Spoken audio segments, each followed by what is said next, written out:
Bienvenidos a una efeméride con historia. No sé si alguna vez os habéis preguntado cuál fue el primer país en el mundo en nacer. Personalmente, lo que despierta mi curiosidad es saber cómo nació. Y me he encontrado con una bonita historia detrás del que los estudiosos del tema consideran como ese primer país en nacer. Me refiero a la república más antigua y vigente en el mundo, a la República de San Marino. Y lo es a pesar de que existen otros países con una historia más larga. Y es que el criterio que se ha seguido es su condición de ser un Estado soberano ininterrumpido desde el año 301 de la era cristiana. El nombre alude a su fundador, a Marinus. Marinus significa el que viene del mar. Y casualmente, un tal Marinus llegó a la ciudad italiana de Rímini, después de cruzar el Adriático. Y no hizo esto porque le apeteciera, es que se vio obligado a huir de su tierra, de Dalmacia. Dalmacia era la actual Croacia, y lo hizo por la persecución de los cristianos emprendida por el emperador romano Diocleciano. En Rímini, la ciudad a la que llegó, tuvo la suerte de que en esa época se estaban reconstruyendo los muros de la ciudad. Necesitaban canteros, talladores de piedra, justo la profesión a la que se dedicaba Marinus. Pero Marinus se dedicaba a algo más.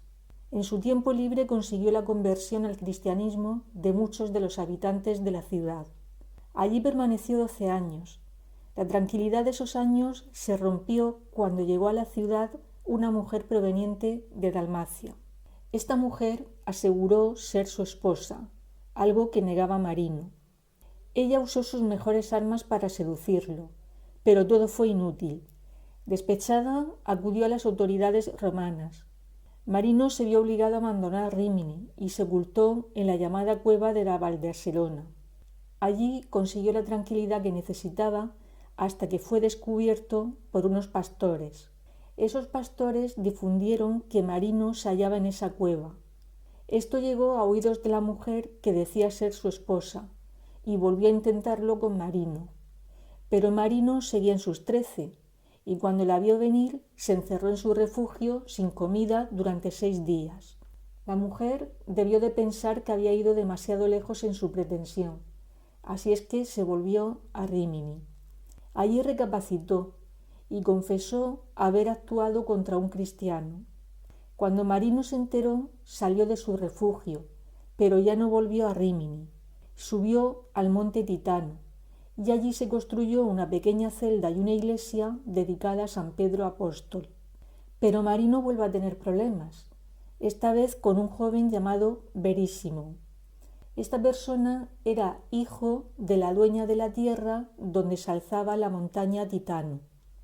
Parece ser que a Verissimo le molestaba la presencia de Marino. Marino esta vez no optó por marcharse.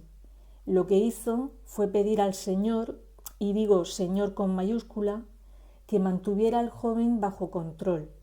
Y parece que su petición surtió efecto, porque en ese momento el joven cayó al suelo paralizado. La madre del joven pidió perdón a Marino a cambio de su conversión, bautismo y un pedazo de tierra donde Marino quería ser enterrado. Y fue en aquel instante que su hijo sanó y se postró delante de Marino, convirtiéndose al cristianismo junto a su madre y familiares. Existe otra teoría que dice que la mujer le dio la tierra a reconocer el rol de Marino como líder de su comunidad. Me refiero a la comunidad que había creado en torno a la iglesia que fundó y a la que cada vez se iban sumando más personas que huían de la persecución de Diocleciano. Fueron muchas las conversiones al cristianismo que había conseguido Marino, así es que el obispo de Rímini consagró a Marino como diácono.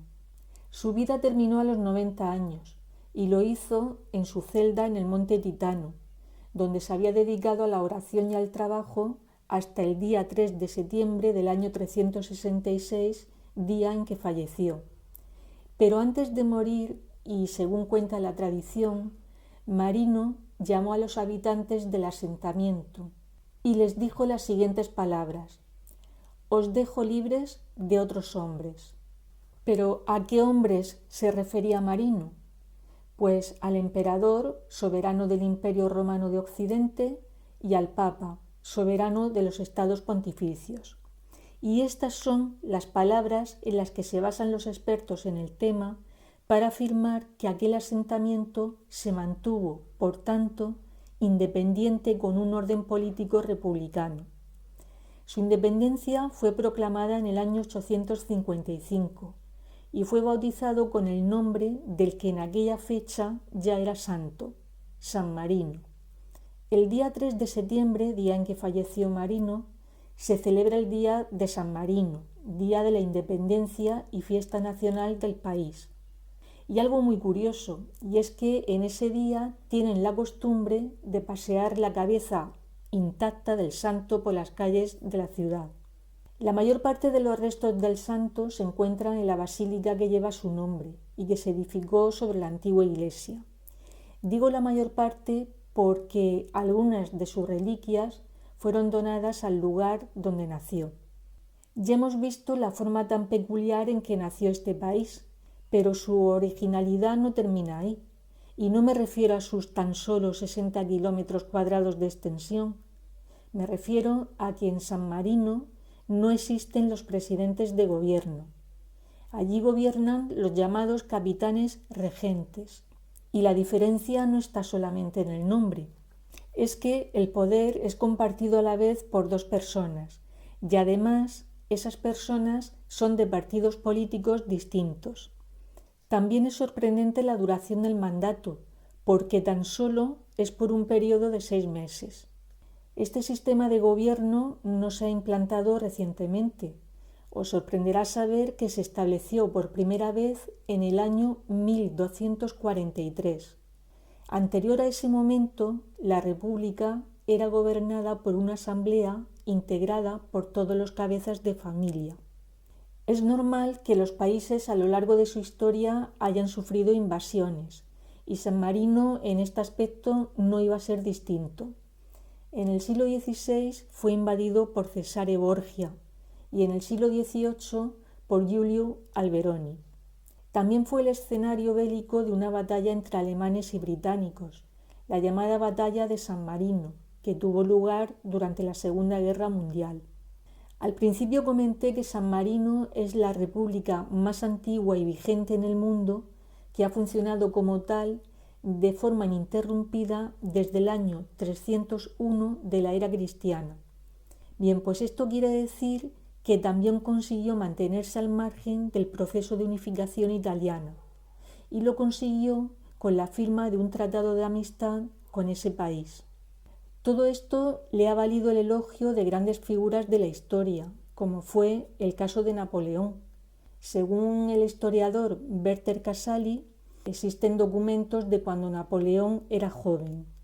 En esos documentos expresaba su admiración por la mentalidad republicana de San Marino. Pero esa admiración no quedó solo en palabras, es que llegó a establecer tratados comerciales con el país. Una curiosidad, ¿sabéis por qué Abraham Lincoln, que fue presidente de Estados Unidos, fue ciudadano honorario de San Marino? Porque fue el primer país en reconocer a San Marino como un estado, y eso ocurrió en 1861. Fijaos, los habitantes de San Marino tienen en tan alta estima a Abraham Lincoln que incluso hay un busto en bronce dedicado a su persona. Lo podéis encontrar en el Palacio Público. La elección del lugar tiene su historia, y es que en ese palacio se dirigió a los capitanes regentes pronunciando una frase que se ha hecho muy famosa en el país. La frase dice así: aunque su territorio es pequeño, su estado es uno de los más honrados de la historia. Bueno, estoy terminando el vídeo y hasta ahora os he hablado del pasado de San Marino. Hoy en día, pues se puede decir que el país vive del turismo. Tuvo su propia moneda y actualmente, aunque no forma parte de la Unión Europea, su moneda es el euro. Cuenta con unas fuerzas armadas cuya labor es vigilar las fronteras, dar seguridad a los edificios gubernamentales. Pero a la hora de la verdad, si estuvieran bajo amenaza extranjera, su defensa le correspondería a Italia. Y bueno, pues esta es la historia que quería contaros hoy. Si os ha sido de utilidad, le podéis dar al me gusta y suscribiros a un efeméride con historia. Hasta la semana que viene.